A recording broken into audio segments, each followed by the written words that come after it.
Now let's talk about the nature of these interviews. These interviews, as you have seen till now, they have very broad set of questions. So you can get questions like design a social network like Facebook or design a chat messenger like WhatsApp.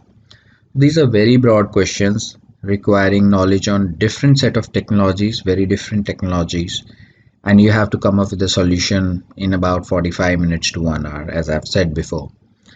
So you have to lay your strategy in such a way so that you come up with a realistic solution in this small amount of time on a broad question like this. I already mentioned this. They have a deadline of around, on an average, around 45 minutes. Whiteboard session. It is very important we understand this thing, that these questions are usually required to be solved on a whiteboard.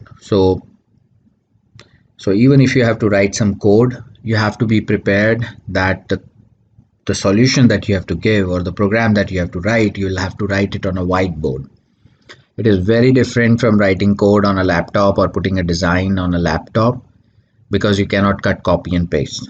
And if you have taken up the full space on a whiteboard, the space is gone, right? And if you rub it off, you might not go back and see the same thing again that you had written before. So you have to practice writing on a whiteboard before going for these interviews.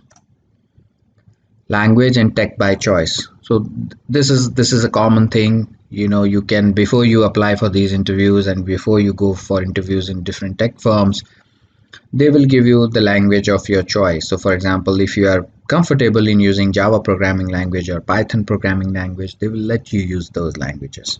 So there's no restriction on those, and the interviewer who will come to interview you will already have excellent knowledge on that particular language.